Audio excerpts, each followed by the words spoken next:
উপস্থিত আছেন এই সান্ধ্য সৎসঙ্গ বাসনের সভা পুরোহিত মহোদয়, তার প্রতি আমি আমার প্রণাম নিবেদন করি। উপস্থিত ঋত্বিক অধৈর্যতা মণ্ডলী, তাদের প্রতি আমি আমার শ্রদ্ধা নিবেদন করি। তৎসহ আমার বয়োজ্যেষ্ঠ কবি যারা রয়েছেন, তাদের প্রতি আমি আমার শ্রদ্ধা নিবেদন করি। উপস্থিত প্রত্যেকের জন্য পরম পিতার আকুল চরণে দীর্ঘ নিরোগ সুস্থ সময় জীবন প্রার্থনা করি।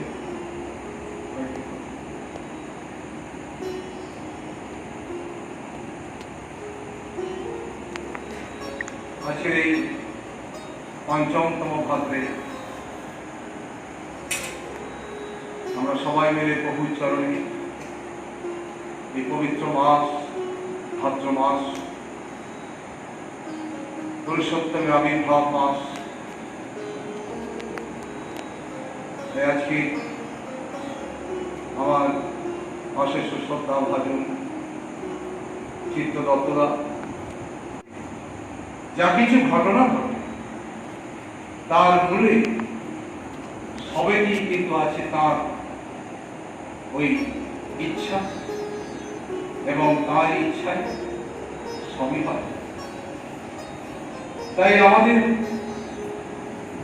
মানুষ হয়ে জন্মগ্রহণ করেছি, রক্ত মাংসের দেহের মানুষ আমরা বিচার করছি, এই করোনা আবিষ্কার করছি, এই ক্ষতি হয়ে গেল, ওই ক্ষতি হয়ে গেল, সেই ক্ষতি হয়ে গেল, এসব আমরা ভেবে মরছি করেছি। কিন্তু আজকে দুপুরবেলা আমার খেয়ে দিয়ে গিয়ে ঘরে বসে বসে মনে হচ্ছে এত ভাববার কি আছে? ভাবছো বসে চলবে কি? সে ভাববার তুমি কে? যার ভাবনা তিনি ভাবছেন, তুমি ভাবো তাকে। তাহলে আমার এত ভেবে লাগছে, আমাকে আমার কাজ করতে বলেছেন, আমি সে কাজ নিষ্ঠা দিয়ে কতটা করতে পেরেছি আমার জীবন, সেটা যদি আমি একবার আমার জীবনকে প্রশ্ন করি, সেটা যদি আমি আমাকে প্রশ্ন করি, তাহলে কি তার দোষ ধরায়? আর এই তার ইচ্ছার বিরুদ্ধে আমার আর কোনো ভাবনা, কোনো চিন্তার প্রয়োগ করার প্রয়োজন নেই। আজকের এই পঞ্চমতম ভাদ্রে পরম প্রেমময় শ্রী শ্রী ঠাকুর অনুকূল চক্র, তার এই চরণে আমরা সবাই মিলে সৎসঙ্গের আয়োজনে তারই আবির্ভাব মাস উদযাপন করার জন্য অতি হয়েছি। প্রতিদিন সৎসঙ্গ বিভিন্ন জায়গায় চলছে এবং সারা ভারতবর্ষ ব্যাপী সৎসঙ্গ চলছে। প্রত্যেক দিন বিভিন্ন জায়গা থেকে ফোন আসছে, দাদা আমরা আজকে এই কজন লোক নিয়ে সৎসঙ্গ করছি, এই কজন লোক সৎসঙ্গ এসেছে। খুব আনন্দ লাগছে যে প্রচেষ্টাটা চলছে। যাই হোক, আমরা যারা তারই চরণাশ্রিত হয়েছি, তার দীক্ষা হয়েছি, আমার মনে হয়েছে যে জন্মান্তরে আমার সৌভাগ্য যে এমন একজন গুরু দীক্ষা আমি পেলাম। কেন জানেন, আমার বারবার মনে হয় আমি অনেকগুলো ধর্ম প্রতিষ্ঠানে ঘুরলাম, বুঝেছেন, ছোট থেকে সব জায়গায় দেখলাম যারা দীক্ষা দিচ্ছেন তারাই গুরু, আর গুরু হয়ে গিয়ে তিনি সবসময় জজমানকে তাঁরই দিকে ছেড়ে দিচ্ছেন। কিন্তু পুরুষোত্তম শ্রী শ্রী ঠাকুর অনুকূল চন্দ্রের কাছে এসে তার দীক্ষা গ্রহণ করে আমি যা উপলব্ধি করেছি আমার জীবনে, সেটা আপনাদের সঙ্গে শেয়ার করার জন্যই সৎসঙ্গে আসলাম। এবং তার রুচি কথা খালি আমার বলবার জন্য পেট চুরমুর করছে বলেই বলতে এসেছি, তা নয়। আমার আপনাদের কাছে জ্ঞান দেওয়ারও কোনো ইচ্ছা আমার নেই। কেন জানেন, কম বেশি আপনারা সৎসঙ্গ তো করেন, এবং যারা গিন্নি আশ্রমের সঙ্গে এই যে আশ্রম অধিবাসী আপনারা প্রচুর সৎসঙ্গ করেছেন, আপনারা ইচ্ছায় অনিচ্ছায় শুনেছেন। ওখানে 3 দিন ধরে 72 ঘন্টা ধরে উৎসবে মঞ্চে এত অনুষ্ঠান হয়, আপনারা ইচ্ছায় অনিচ্ছায় আপনাদের নতুন করে শুনেছেন। প্রত্যেকে কম বেশি শ্রী শ্রী ঠাকুর অনুকূল চাঁদের দিব্য জীবন ও বাণী সম্পর্কে আপনারা অনেকটাই অবগত। তবুও গঙ্গা জলে গঙ্গা পুজো করতে হয়। তাই শ্রী শ্রী ঠাকুর অনুকূল চন্দ্র দীক্ষা আমরা গ্রহণ করার সুযোগ পেয়েছি। আমার মনে হয়েছে তিনি প্রথম তাকে নিয়ে যে চিন্তার বিষয়টি সেটা হচ্ছে এই যে তিনি কখনো তার দিকে কোনো মানুষকে টেনে নেন। তিনি একটা মানুষকে তিনি মানুষ করবার জন্য, আজকে আমি আলোচনায় আমাদের বৈঠকে যাদের বলছিলাম, যেমন একজন গুরু বিরোধ তার কাছে গেলেই তিনি বলতেন, কি রে, মাকে ভালোবাসিস, বাবাকে ভালোবাসিস, মাতৃভক্তি পিতৃভক্তি তোমার জীবনে আছে, পিতৃভীতি মাতৃভীতি করো। ভেবে দেখবেন তিনি কখনো বলেননি ইষ্টভীতি তোমার জীবনের শেষ কথা। তিনি বলছেন ইষ্টভীতি তোমার জীবনের শেষ কথা নয়, তোমার জীবনের শেষ কথা হচ্ছে তোমার মাতৃভীতি পিতৃভীতি। তুমি যাদের থেকে পৃথিবীতে এসেছো, তুমি যাদের থেকে পৃথিবীতে, যারা তোমাকে পৃথিবীতে নিয়ে আসার সুযোগ করে, তাদের প্রতি তুমি কতটা কর্তব্যশীল, তাদের প্রতি তুমি কতটা দায়িত্বশীল। পুরুষোত্তম শ্রী শ্রী ঠাকুর অনুকূল চন্দ্র একটা মানুষকে ছেড়ে দিচ্ছেন তার মায়ের দিকে, তার বাপের দিকে ছেড়ে দিচ্ছেন। অর্থাৎ আমাকে ভগবান পুরুষোত্তম বলে পুজো করবার কোন প্রয়োজন নেই। তুমি মাতৃভক্তি শেখো, পিতৃভক্তি শেখো, তারপর তোমার গুরু ভক্তি নেই। আমার ঠিক পুরুষোত্তম শ্রী শ্রী ঠাকুর অনুকূল চন্দ্র তিনি সাবধান মানে দিচ্ছেন, পিতা মাতা গুরুজনের যতই ভক্তি থাক না, ইষ্টরূপ না হলে তা আনবে না অর্থন। তুমি বাপকে খুব ভালোবাসো, মাকে খুব ভালোবাসো, তোমার জীবনে গুরু ভক্তি নেই, কিচ্ছু হবে না তোমার জীবনে। তাই গুরু ভক্তি তোমার জীবনে প্রয়োজন। পুরুষোত্তম শ্রী শ্রী ঠাকুর অনুকূল চন্দ্র বলছেন কি অপূর্ব, মানুষের জীবনে চারটি স্তম্ভ, আর এই চারটি স্তম্ভের মধ্যে হচ্ছে পিতৃদেব ভব, মাতৃদেব ভব, আচার্য দেব ভব, অতিথি দেব ভব। অর্থাৎ তোমার মাকে পূজা করতে, তোমাকে পিতাকে পূজা করতে, তোমাকে গুরুকে পূজা করতে, আর সর্বোপরি অতিথি বৎসল হতে হবে, অতিথি সেবা করা। তাই পুরুষোত্তম শ্রী শ্রী ঠাকুর অনুকূল চন্দ্র বলছেন, গুরু কৃষ্ণ বৈষ্ণবের তিনের দয়া হলো, একের দয়ার বিহনে সব রসা করে গেল। কে বলছেন? চৈতন্য মহাপ্রভু। গুরু কৃষ্ণ বৈষ্ণবের তিনের দয়া হলো, একের দয়ার বিহনে সব রসা করে গেল। এক হচ্ছে আমার মন, এক হচ্ছে আমার বিশ্বাস, এক হচ্ছে আমার ভক্তি। আমার ভক্তি, আমার বিশ্বাস, আমার মনের বিহনে সব রসা। তাই পুরুষোত্তম শ্রীরামকৃষ্ণ তিনি নরেন্দ্রনাথ দত্তকে একদিন ডেকে বলছেন, সংসার তোর শরীরটা আমার, তোর দেহটা আমার, তোর রক্ত মাংসটি আমার, তোর শিরা উপশিরা সব আমার, শুধু মনটা তোর বাপের। ওই মনটা সাথে বাপের ঘর থেকে বলছি, না রে শালা, ওই মনটাও কিন্তু আমার, ওটা আমাকে। তাই তিনি বলতে পারেন, ভাবছ বসে চলবে কি সে ভাববার তুমি কি? যার ভাবনা তিনি ভাবেন, তুমি ভাবো তাকে। তাই পুরুষোত্তম শ্রী শ্রী ঠাকুর অনুকূল চন্দ্র যার দীক্ষা আমরা গ্রহণ করলাম, আমার প্রত্যেক দিন একবার করে মনে হয় তিনি তো কখনো বলেননি আমি ভগবান, আমি পুরুষোত্তম, আমাকে তোমরা গ্রহণ করো, আমাকে ধরলেই তোমরা ভালো থাকবে। এ তিনি জাহির করবার জন্য আসেনি। তোমার ভক্তি এবং ভালোবাসা দিয়ে যদি তাকে ধরতে পারো, আমার ভক্তি এবং ভালোবাসা দিয়ে যদি আমি তাকে আঁকড়ে ধরতে পারি, আমার জীবন মঙ্গল এবং আমার বংশ পরম্পরায় মঙ্গল, আমার জন্ম জন্মান্তরের সৌভাগ্য যদি আমি তাকে অমর করে আঁকড়ে ধরতে পারি। তাই তিনি তো কখনো জাহির করতে আসেনি। আপনারা তো জানেন যে তিনি তার জীবনে কখনো বলেননি আমি ভগবান, আমি পুরুষোত্তম, কিন্তু তিনি ছোটবেলাকার দুইটি গল্প সবাইকে বলতেন। আর এই গল্প যখন বলতেন, আর তখন তিনি মানুষের কাছে জাহির করার জন্য বলেননি, তিনি বলতেন মা আমাকে বিশ্বাস করত, মা আমাকে একদম বিশ্বাস করত। মা বলছেন অনুকূল চল না, পাশের বাড়িতে একটা ছোট ছেলে হয়েছে, চল দেখে আসি। অনুকূল চন্দ্র সেদিন মাকে বলছেন, মা আর কেন মায়া বাড়াবি, কত মাত্র 18 দিন বাঁচবে। মা মুখে হাত দিয়ে বলছেন, বাবাই 60 অনুকূল অমন করে বলতে নেই। যেদিন ছেলেটি জন্মগ্রহণ করলো, সেই বাড়িতে শঙ্করধ্বনি উলুধ্বনি হচ্ছে, মানুষ কত আনন্দ করছে। ঠিক 18 দিন একদিন একদিন করে ক্যালেন্ডারে দাগ দিচ্ছেন মাতা মনমোহিনী, আর প্রত্যেক দিন একবার করে অনুকূলকে কোলে নিচ্ছেন, আর ক্যালেন্ডারের দিকে তাকাচ্ছেন আজকে 3 দিন। অনুকূল বলেছিল 3 দিন আগে। ঠিক চতুর্থ দিন, পঞ্চম দিন, ষষ্ঠ দিন করে মা আস্তে আস্তে 17 দিন দেখে 18 দিনের দিন মা ভাবছে, অনুকূল বলেছিল ছেলেটি 18 দিন বাঁচবে। মা অনুকূলকে কোলে নিয়েছেন, নিয়ে ক্যালেন্ডারের দিকে তাকিয়ে বলছেন আজকে কিন্তু 18তম দিন। আর ঠিক সেদিন 18তম দিনে যে বাড়িতে 18 দিন আগে ওই সন্তান জন্মগ্রহণ করার জন্য যে আনন্দের বেগ বয়ে গিয়েছিল, সেদিন শঙ্করধ্বনি উলুধ্বনিতে নবজাতককে যেমন করে আমন্ত্রণ করেছিল, ঠিক তেমন করে 18তম দিনে সে বাড়িতে কান্নার ঝঙ্কার হয়েছে, সে বাড়িতে কান্নার রোল। আশপাশের গ্রামের মানুষ কাছে, পাড়া প্রতিবেশী কাছে। মাতা মনমোহিনী অনুকূল চন্দ্রকে কোলে নিয়ে ভাবছেন এটা কে।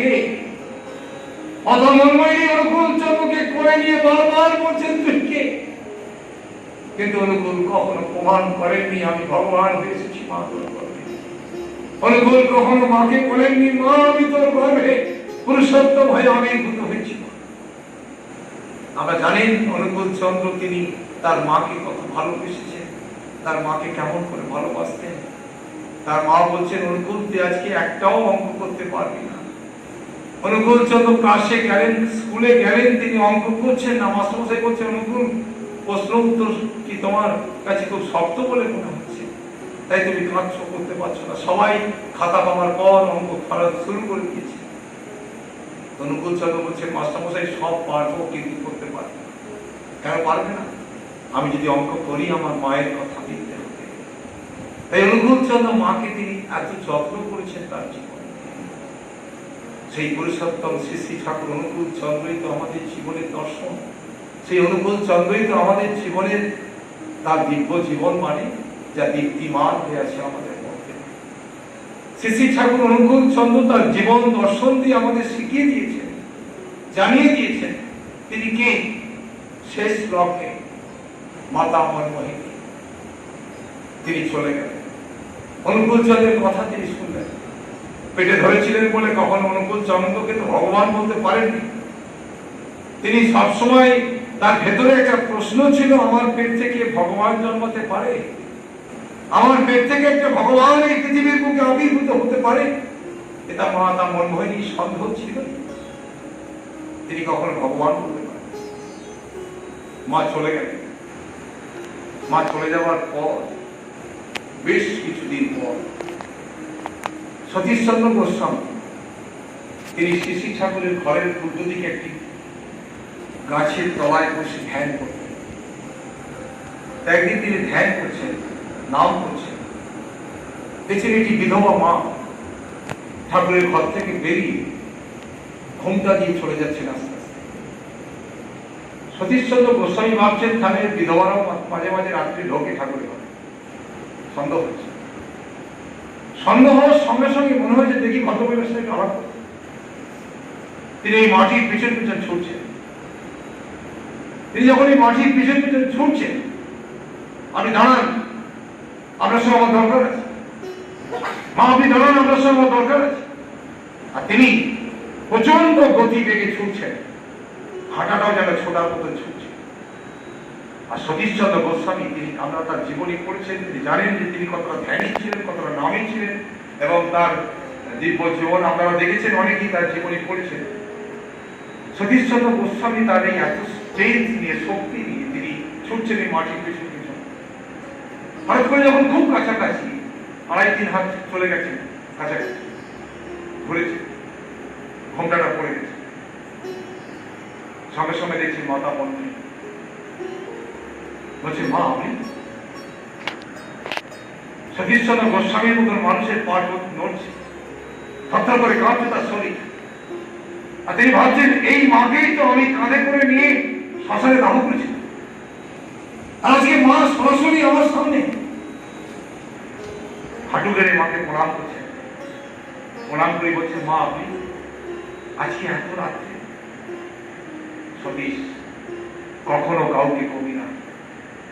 অনুকূলকে পেটে ধারণ করেছিল, অনুকূলকে 10 মাস নয় 11 মাস অনুকূলকে পেটে জায়গা দিচ্ছে। অনুকূলকে কখনো আমার পেট থেকে জাত হয়েছে বলে ভগবান বলতে পারেনি, পুরুষোত্তম বলতে পারেনি।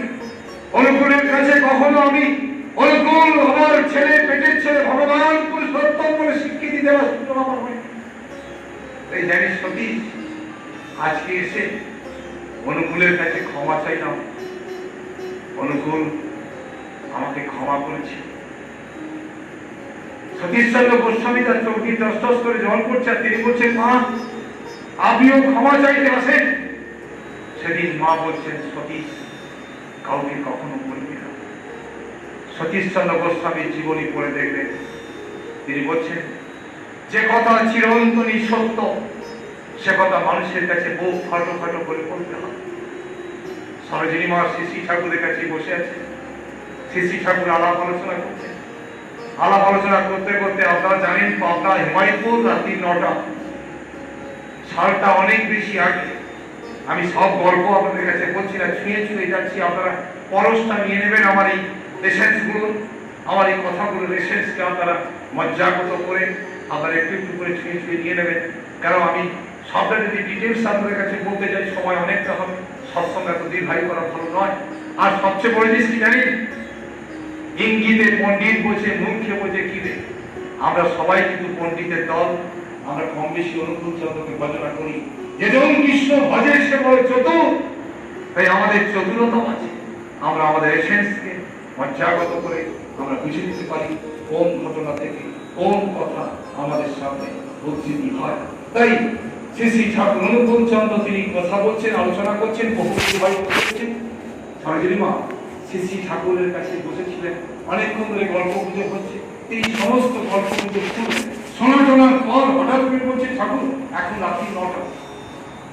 ঠাকুর বলছে, তাই তো। ভাঙ ভাঙ করে বেজে উঠল 9টা।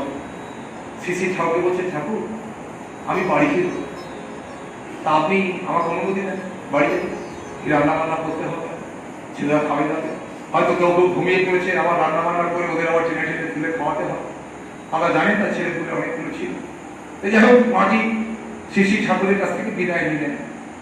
বিদায় নিয়ে যখন চলে যাবেন, আবার বলছে, ঠাকুর আমাকে যদি কাউকে একটু এগিয়ে দেওয়ার ব্যবস্থাপনা করেন, আমি তো মেয়ে মানুষ, বিধবা, তা আমি এই একা একা যাবো ঘরে, তা আমি যদি একটা কোনো পুরুষ মানুষ আমাকে একটু এগিয়ে দেয়, তার যদি ব্যবস্থা করেন। শ্রী শ্রী ঠাকুর বলছেন, ও সরোজিনী বড় পিতার নাম করতে করতে চলে যাবে। সরোজিনী মা মনে মনে ভাবছেন যে কোন ভগবান, কোন পুরুষোত্তম, যার কাছে আমি একদিন করছি যে আমাকে একা ছেড়ে দেবেন না, এই রাত্রিবেলা অন্ধকারে আমি একা একা যেতে পারবো না। আর কোনো পুরুষ মানুষ যদি আমাকে একটু সহযোগিতা করে, আর আমি যদি একটু বাড়ি পর্যন্ত আমাকে পৌঁছে দেয়, তাহলে ভালো হয়। শ্রী শ্রী ঠাকুর বলছে, ও সরোজিনী দাঁড়িয়ে রইলি কেন, যা চলে যা। বড় পিতাকে ডাকে, নাম করতে করতে বেড়ায়। সরোজিনী মা ভাবছেন এর মধ্যে একটা কোনো রহস্য আছে। শ্রী শ্রী ঠাকুরকে যখন নিবেদন করলাম, ঠাকুর যখন আমার কথাটি গুরুত্ব না দিয়ে বলছেন পরম পিতার নাম করে বেরিয়ে পড়ে, তিনি যখন দ্বিতীয়বার একই কথা বললেন, সরোজিনী মা ভাবছেন এর মধ্যে যে রহস্য সেটা দেখে নিতাম। সরোজিনী মা খুব আত্মবিশ্বাস নিয়ে ঠকেরা প্রণাম করে তিনি যেই মুহূর্তে বাড়ির উদ্দেশ্যে রওনা দিয়েছেন, দেখছেন ঠাকুরের কপাল থেকে একটা লাইট বেরিয়ে, যে লাইট সরোজিনী মা যতক্ষণ তিনি বাড়ি অব্দি পৌঁছেছেন, ওই লাইটটি তার ঘরের দরজা পর্যন্ত গিয়েছে। তিনি যে মুহূর্তে ঘরে ঢুকে পড়লেন, ওই লাইটটি অফ হয়ে গেল। সরোজিনী মা তিনি ব্যাখ্যা করতে পারছেন, না ওই লাইটটি। তিনি খুব চিন্তা করছেন, কি লাইট দেখলাম, কি আলোর জ্যোতি দেখলাম, এই আলোর জ্যোতি আমাকে বাড়ি পৌঁছে দিল, আমি ব্যাখ্যা করতে পারছি। ভেতরে একটা ফুরফুরে আনন্দ। তিনি রান্না করতে যাচ্ছেন, মন লাগছে, ওই আনন্দ তাকে এমন বিহবল করে তুলেছে, তিনি রান্না করতে মন লাগছে, তবুও রান্না করলেন, ছেলেদেরকে ডেকে ডেকে খাওয়ালেন।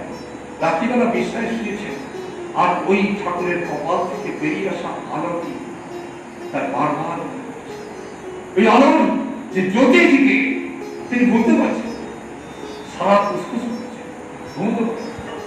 ঘরের দিকে উঠেছেন, মুখাপাত হয়েছেন, কাপড় জামা পরিবর্তন করেছেন, ইষ্টভীতি করেছেন, করে সরোজিনী মা ছুটতে ছুটতে ঠাকুরের কাছে গিয়েছে। ঠাকুরকে গিয়ে প্রণাম করেছেন।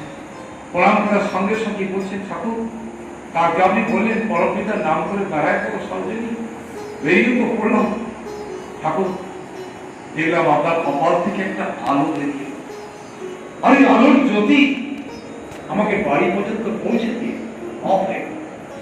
শ্রী ঠাকুর বলছেন, তুই ওই আলো এবং জ্যোতি দেখার পেয়েছিস? হ্যাঁ ঠাকুর দেখেছি। শ্রী ঠাকুর বলছেন, এই সত্যি করে বল, তুই দেখেছিস? বলছে, হ্যাঁ দেখেছি ঠাকুর। উনি বলছেন, ঠাকুর আমি ব্যাখ্যা দেবো আপনার। শ্রী ঠাকুর সরোজিনী মার দিকে একটু ঝুঁকে গিয়ে বলছেন, সরোজিনী পেটের কথা পেটেই রেখে দিও, কাউকে যেন বলে দিও না।